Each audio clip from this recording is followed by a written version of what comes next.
বৈশাখ উপলক্ষে আমাদের বাসার একটুখানি দূরে একটা মেলা বসেছিল। এমনিতে আমার বৈশাখের দিনে উইশ ছিল যে আমি সকাল উঠবো, ঘুমাবো, আবার দুপুরে উঠবো, আবার খাবো, আবার ঘুমাবো, আবার উঠবো, আবার খায়া আবার ঘুমায় যাব।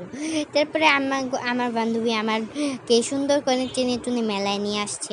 তারপরে আমি আমার বান্ধবীর আম্মুর সাথে গিয়েছিলাম।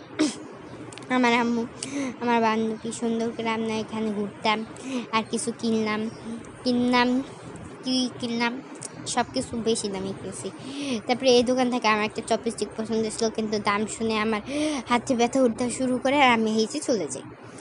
তাই হাঁটতে শুরু করে তারপরে কিছু ক্লিপ নিলাম, এখান থেকে কয়েকটা লিপস্টিক নিয়েছিলাম। তারপরে আবারও একটা দোকানে আসি, যেখান থেকে আমি 2টা কানের দুল নিই আর একটা ক্লিপ নিই আর একটা। তারপর আমাদের ঘুরতে ঘুরতে সন্ধ্যা হয়ে যায়। এখান থেকে ব্যাগ খুঁজি, কিন্তু ব্যাগ না পেয়ে আমরা এখান থেকে অনেকগুলা কেক কিনে খাইতে শুরু করি গপ গপ করে। আর লাস্টে যেয়ে এই দোকান থেকে আমরা একটা পেন্টিং কিনে চলে যাই।